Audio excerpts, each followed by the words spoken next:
بسم اللہ الرحمن الرحیم۔ السلام علیکم ورحمۃ اللہ وبرکاتہ۔ میاں بیوی کے تعلق سے کچھ ایسے مسائل ہیں جن کا جاننا انتہائی ضروری ہے، مگر ہماری اکثریت اس سے لا علم ہے، کیونکہ دینی کتب ہم پڑھتے نہیں اور عالم دین سے پوچھنے میں ہمیں شرم آتی ہے۔ میاں بیوی ایک ساتھ غسل کر سکتے ہیں اور ان کے لیے ایک دوسرے کے سارے بدن کو دیکھنا جائز ہے، شرعاً ممانعت نہیں۔ البتہ شرمگاہ کی طرف دیکھنا خلاف ادب اور ناپسندیدہ ہے، جیسا کہ حضرت عائشہ صدیقہ رضی اللہ عنہا فرماتی ہیں کہ میں اور اللہ کے رسول صلی اللہ علیہ وآلہ وسلم کے ساتھ ایک ہی برتن سے غسل کیا کرتی تھی۔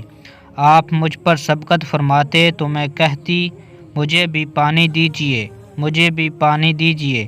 فرماتی ہیں کہ نہاتے وقت میرا اور رسول کریم صلی اللہ علیہ وآلہ وسلم کا ہاتھ برتن سے پانی لینے میں آگے پیچھے ہوتا تھا، اور حضرت عائشہ رضی اللہ عنہ فرماتی ہیں کہ نہ تو آپ صلی اللہ علیہ وآلہ وسلم نے کبھی میرے ستر کی طرف دیکھا اور نہ ہی میں نے کبھی آپ صلی اللہ علیہ وآلہ وسلم کی ستر کی طرف دیکھا۔ خاص جماع کے وقت بات کرنا مکروہ ہے، اس سے بچے کے توتلے ہونے کا خطرہ ہے۔ اسی طرح اس وقت عورت کی شرمگاہ کی طرف نظر کرنے سے بھی بچنا چاہیے کہ بچے کے اندھا ہونے کا امکان ہے، اور بالکل برہنہ یعنی ننگے ہو کر بھی صحبت نہ کریں، ورنہ بچے کے بے حیا ہونے کا اندیشہ ہے۔ حضرت عائشہ رضی اللہ عنہ فرماتی ہیں کہ یا رسول اللہ صلی اللہ علیہ وآلہ وسلم، عورتوں کو تو بہت سا ثواب مل گیا، مردوں کے بارے میں بھی ارشاد فرمائیے۔ یہ سن کر نبی کریم صلی اللہ علیہ وآلہ وسلم مسکرائے اور فرمایا مرد اپنی عورت کا ہاتھ پکڑ کر مانوس کرتا ہے تو اس کے لیے ایک نیکی لکھی جاتی ہے، جو مرد پیار سے اپنی عورت کے گلے میں ہاتھ ڈالتا ہے اس کے حق میں 10 نیکیاں لکھی جاتی ہیں۔ جب بیوی سے جماع کرتا ہے تو وہ دنیا اور ما فیہا سے افضل ہوتا ہے۔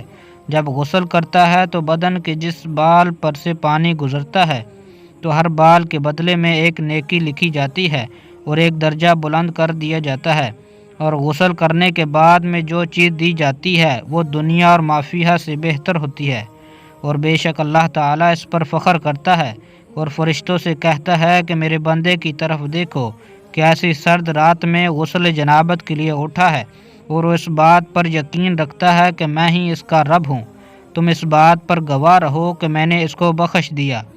بہترین بیوی وہ ہے جو سونے کے کمرے میں اپنے حسن و جمال اور بستر پر خاوند کے ساتھ خوبصورت طور اتوار قائم کرے اور اسے اپنے پیار کے جادو میں جکڑ لے، اور دوران صحبت اپنے شوہر کے مقصد پر نگاہ رکھے اور غور کرے کہ اس کا خاوند کیا چاہتا ہے، اور پھر اس کی پسند سے بھی بہتر انداز میں اپنے آپ کو اس کے سپرد کر دے۔ ہم گفتگو کرے اور اس کی رغبتوں اور چاہتوں کو پورا کرتے ہوئے اس کو سیر کر دے، کبھی بھی اس کے بستر پر جانے سے نہ رکے۔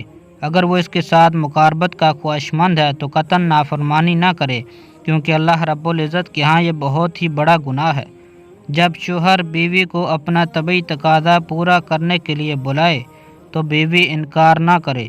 اس سلسلہ میں حدیث مبارک میں واضح تعلیمات موجود ہیں، چنانچہ ارشاد مبارک ہے جب آدمی اپنی بیوی کو اپنی حاجت پورا کرنے کے لیے بلائے اور بیوی انکار کر دے، جس پر شوہر غصے کی حالت میں رات کو سو جائے تو صبح تک فرشتے اس عورت پر لعنت بھیجتے رہتے ہیں۔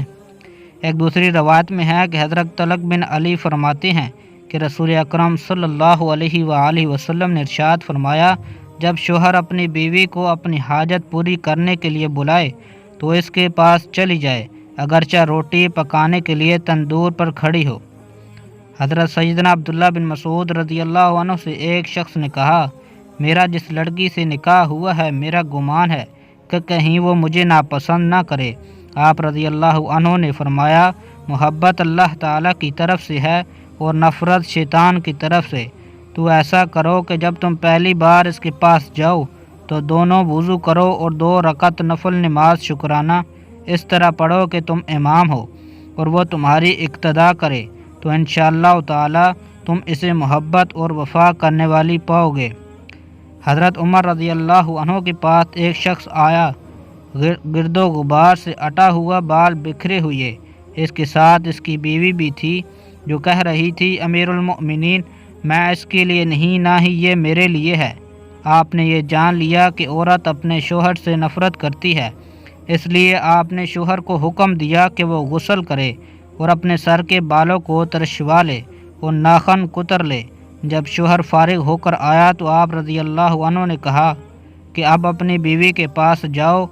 بیوی نے دیکھا تو دم بخود رہ گئی اور نہ پہچانے کی وجہ سے پیچھے ہٹنے لگی۔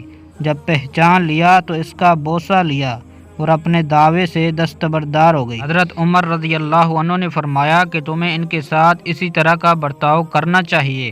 اللہ کی قسم انہیں یہ پسند ہے کہ تم ان کے لیے آراستہ و پیراستہ رہو، جیسے تم چاہتے ہو کہ وہ تمہارے لیے ہی بنی سنوری رہیں۔ حضرت سیدنا امام غزالی رحمۃ اللہ علیہ فرماتے ہیں کہ جماع کرنا جنت کی لذتوں میں سے ایک لذت ہے۔ حضرت جنید بغدادی رحمۃ اللہ علیہ فرماتے ہیں، انسان کو جماع کی ایسے ہی ضرورت ہے جیسے کہ غذا کی۔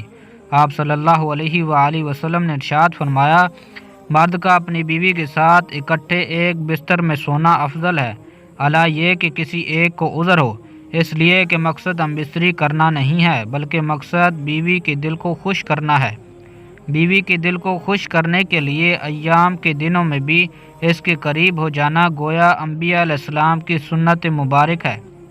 مسند احمد میں ہے کہ عبداللہ بن عباس رضی اللہ عنہ سے روایت ہے کہ نبی کریم صلی اللہ علیہ وآلہ وسلم نے ارشاد فرمایا، جو آدمی بیوی کے پاس آنے سے پہلے یہ دعا پڑھ لیتا ہے، بسم اللہ اللہم جنبنا الشیطان وجنب الشیطان ما رزقتنا، اللہ کے نام کے ساتھ، اے اللہ مجھے بھی شیطان سے بچا اور اس اولاد کو بھی شیطان سے محفوظ رکھ جو کہ تو مجھے عطا کرے گا۔ اگر میاں بیوی کے اس تعلق میں اولاد کا فیصلہ کر دیا گیا تو شیطان کبھی بھی اس کو نقصان نہیں پہنچا سکے گا۔ شوہر اپنی بیوی کی مرضی کے بغیر زیادہ سے زیادہ 4 ماہ کی مدت تک بیوی سے دور رہ سکتا ہے۔ امام جلال الدین سیوطی رحمۃ اللہ علیہ نے حضرت عمر رضی اللہ عنہ کے حوالے سے یہ بیان کیا ہے کہ آپ رات کے وقت گشت کر رہے تھے تو ایک گھر سے عورت کی آواز آ رہی تھی اور وہ یہ کچھ اشعار پڑھ رہی تھی جن کا مفہوم ہے کہ اس کا شوہر اس سے کہیں دور چلا گیا تھا اور وہ اس کے فراق میں غم زدہ تھی۔ سیدنا عمر فاروق رضی اللہ عنہ آئے اور اپنی زوجہ سے دریافت کیا کہ شادی شدہ عورت شوہر کے بغیر کتنی مدت دور رہ سکتی ہے، تو انہوں نے جواب دیا کہ 3 سے 4 ماہ۔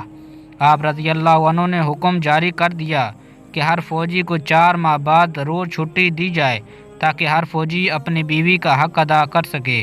دعا ہے اللہ رب العزت میرا سنانا اور آپ کا سننا اپنے بارگاہ الہی میں قبول اور منظور فرمائے اور ہم سب کو آپس میں پیار و محبت سے رہنے کی توفیق عطا فرمائے، آمین۔